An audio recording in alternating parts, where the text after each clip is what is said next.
Hey, everybody. Welcome back to the Birdies and Bourbon Show. Hope everybody's having a good day. Hey, man, what a day it is. Tiger Woods on the golf course. How much better does it get? It doesn't get any better than that.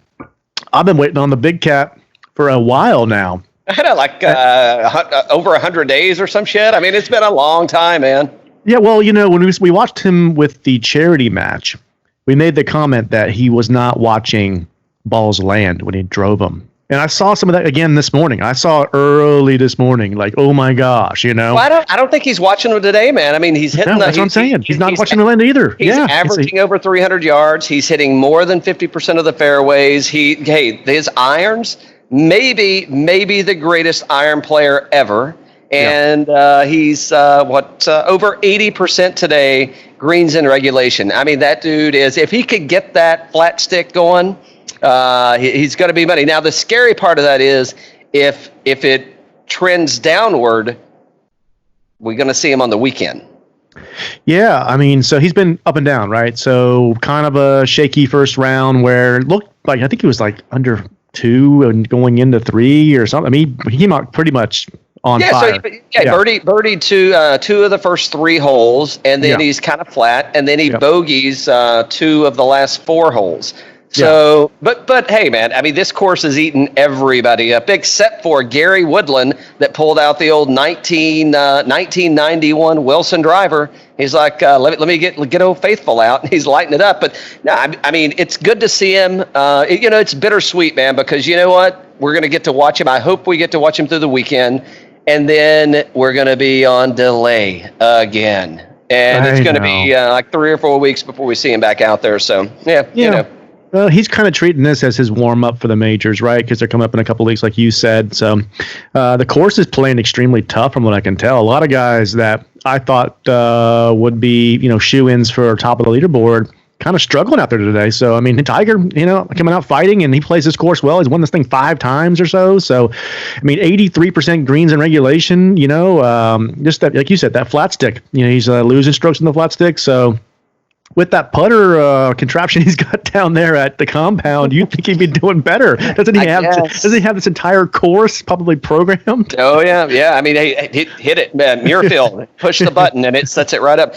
So I don't think, out of all the people that have hit water today, he's been in the rough a little bit, not that much off the tee, but I don't think he's found any water yet. So, and everybody else, man, they're swimming. Yeah. Well, not everybody, but a lot of people, man, are swimming at this place. And the greens, they have definitely got those tuned up. It is not the same course it was last week. Hello, Morikawa. Yeah, no, I know, right? But those irons are on fire, man. He's gained about 2 shots with those irons on approach, and that's the type of thing you got to have for this course. If he can keep up that iron play, he will play into the weekend, because you saw it last week.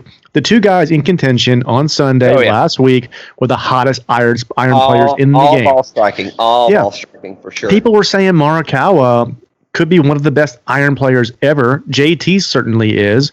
And Tiger is. So it's no coincidence that this guy's going to play here with that kind of game. If you got that kind of iron game going, you're going to play here. Now, I mean, something like a Bryson, we don't know how he's going to fare. He didn't have a great morning, but maybe the roughs get thrown. It wasn't bad. It wasn't bad. I mean, the dude, he had like a 407 driver today. So, I mean, it's like, again, I mean, he takes a lot of shit out of play, man, just in what he's doing. They were interviewing Jack today. And they were asking, so Jack's changing the course completely. Yeah. Next year, they're ripping up the greens, and what are you adding? What are you doing? And they ask him like, hey, what are you going to do about Bryson? He's like, why the hell would I do anything about Bryson, man? I mean, he's putting in the work, he's putting in the reps. Hey, if the kid is committed and he's going to do it, more power to him. Let him do it. And I mean, I think that's the mentality. That if the naysayers in the golf world, that's like, oh, let's change the ball, let's do this, let's do that. You're gonna, because you can't really. I don't know if you can make it much longer, because you're looking at an anomaly here. Like, you're looking at it. You're not looking at a Tiger Woods in the sense that he's. I don't think he's going to contend with most majors won, most tournaments won, etc. But you are looking at something that is absolutely one off. And if he can hit it that far and control it. I mean, that's golf, man. I mean, that's that's the game. Yeah, my understanding is they're closing the course down next week, and they're going to start on this reconstruction or whatnot. Did you see Jack talking to DJ the other day on Twitter? I think Jack posted it. DJ said, "Hey, did you get out there already?" And DJ said, "Yeah." And he just kept walking. It was so weird, man. So weird. You mean disrespectful? Yes, I do. Yes, I mean, hey, DJ was probably stoned out of his mind, and he had no friggin' idea who the hell he was talking. He's like, "Who's that old fart up there yelling at me, man? I gotta get my milkshake, man. Let me go. God, man, that was strange. That was strange. It's horrible. I mean, come on, No, but so is this a Tiger thing? And this is kind of the purpose of this video, is talking about Tiger. Is he back to where you thought he was going to be on Thursday? Is this what you expected? Well, it's not bad. Yeah, it's not bad. I mean, I didn't think he was going to play bad. I will tell you though. I mean, some of his shots.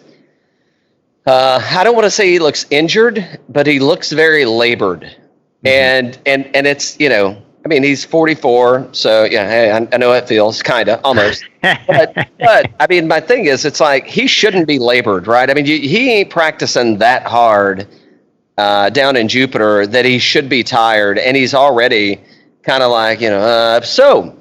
We haven't talked about this. I think we talked about some other players and how it's going to impact them, how it's going to affect them. But think about Tiger and his routine, and think about every other tournament that he showed up to in his career, professional career at least.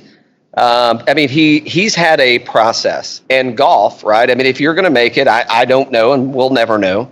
But if you're going to make it on the PGA Tour, I mean, you can watch these guys, and you absolutely know that they're methodical, and there's a process to everything they do. I mean, athletes and professional athletes in general, there's a process. So he's showing up there, and he's not having to do his normal, like, hey, let me hide and slip in here and slip over there. And, it's, I can just walk down I can just walk over to the next tee box or up to the green, and I can go to the bathroom, and there's nobody like dogging me. And, I'm trying to avoid people, and I got to put my, I got to mean mug them, on the way through, so they stay away from me. So I don't know. Does that impact him a little? Because did that, I don't want to say notoriety, but that sense of privilege, if you will, right? I mean, he's reigned. I mean, he's the guy for the past 25 years, right? I mean, he is the guy. He's the guy, right? So has that is the lack of the presence of the fans? Does that take away from what he's doing out there a little bit? And because I think it gave him a lot of energy.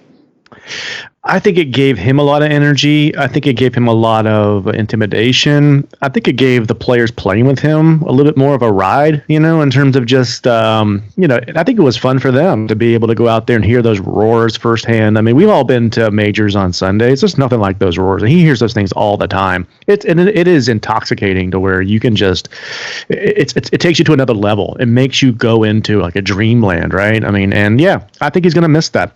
I think he misses the galleries as much as he likes the idea of probably not being bothered as much. He's not really that bothered out there. We've been out there. They don't bother him. They keep you pretty far away from Tiger. Now, I mean, he's got him tuned out, man. I mean, he's been trained. That dude is trained to tune everybody out. Yeah. And so they're not going to bother him that much. I think he misses them, though. I think he likes the roars. I mean, as much as we say he tunes them out, he does hear the roar. You cannot not hear the roars, right? Well, if he's not hearing it, he's feeling it. I mean, when you've got 100,000 people screaming for you, maybe not that many, but you get the point, right? I mean, you definitely feel the energy and the vibe, and there's some things that he's doing out there that it kind of looks like he's like, I don't know, maybe Koepka's rubbing off on him a little at privacy. I don't know. Oh no! He didn't take the boat up, eh? Oh no! I think if he can get that putter going into Friday here, we got something going here. If the putter stays where it's at right now, he might have some trouble making this cut here. But yeah, I don't know. What do you think? No, I mean, I think he's going to make the cut. I mean, I think the cut line's going to be positive numbers. I don't think we're going to go back to another, what was it last week? It was, the cut line was at 2, I think. So I don't think that's going to happen tomorrow. I think there's going to be way too many people at floating around even. If it gets to 1 under, I'll be surprised. So I think he's good for tomorrow. I hope so, because I'm looking forward to talking about him on Sunday. I am too. I really do want to do that. Yeah. I want him to be in the top 15 on Sunday. We need him in the top 65 at least, right? So yeah, exactly. Top 65 in ties. We need him in there at least. So looking forward to talking about him on Sunday. But it's great to see him out there. It's shitty that he is not paired with DeChambeau, because Rory's having a decent day. I wouldn't say Rory's like is whipping ass, but he's doing better than Tiger. So, and Koepka, he's kind of all over the place. So, and again, I mean, I don't know with all the noise, but we didn't get into this yet. I know we're trying to keep this short. Yeah. So Tiger, Koepka, DeChambeau. Somebody said no to that. Yeah. Somebody did say no to that. Yeah. I think it was Koepka. Oh, no way. He doesn't pull that much weight, man. There's no way it was Koepka. He does not pull that much weight. But the king of golf, it can't be the Tiger King, the King Tiger, the King Tiger. I'm telling you, I bet money, man. I will put a wager on it. If anybody can find out, I'll pay up if I'm wrong. I'll pay up if I'm wrong. But if you're wrong, you got to pay me. So was it open ballot? Is it just Tiger Ryden who you want to play with on Thursday and Friday? Is it open ballot to him? Huh? I would imagine. Well, I don't. They probably make some suggestions and they say, "How do you feel about that?" And I don't know if he says yes or no, but he's probably like it's not. I mean, it's not a personal text from Jack saying, "Hey, you want to play with?" It might be. Very well could be. But I'm putting my money on Tiger Woods said, "No way am I getting into that clown car." Yeah, I agree with that. Yeah, I wouldn't either. Well, I don't think you would want to either. Yeah. Well, I mean, he's just coming back, first tournament coming back. I mean, clearly he wants to make the cut, and he wants to. He said in his interview the other day. I mean, I want to win the tournament. He's like, if I didn't want to win the tournament, I wouldn't be here. And you're not putting me in the middle of that shit show with these two knuckleheads out there punking each other out with baseball phrases. Yeah, no kidding. Kenny Powers. Exactly. Hurt my nose. Hurt my nose. All right. So first day one, I like what I'm seeing from Tiger. I do. If he can hold it together, I think he's got a good shot here. And like I said, I think he's probably treating this as definitely he wants to win, like you said, but behind the scenes, it's let's get going here and let's get ready for these majors coming up. We got a really short season of majors, and I think he wants that second green jacket in a row. That's for sure. Think about the intimidation. That would be 2 green jackets in a row. Yeah, exactly. But think about it like this, though. Think about he's showing up and he wants to win. But really, how does he put the intimidation factor on everybody else? Because you've got it. From this point forward, we're going to see him in maybe 5 to 8 tournaments a year. Well, maybe 6 to 9 tournaments a year, right? Maybe. 10, yeah. Okay. 10 or less. Yeah. All right. So that's for the next, what do we got? 5 years. So kill this year, and we got the next 5 years. You're going to see him in 10 or less tournaments. So the intimidation factor of shit, he whips my ass every single, hey, 1 out of 3 tournaments, that dude smokes me. Yeah. So that's gone. So he's got a very finite window that he has got to show up, and he has got to put the pressure on these guys that I've still got it. I don't know. Is the old man factor getting to Tiger? Maybe that's maybe that's session 2 after the match this week. Yeah, I don't know. I think right now it looks good. I think we'll see. We'll see. We'll try and cover him a lot this week. But there we go. Tiger day 1. What else you got? Anybody? Anything else? Cheers. Cheers.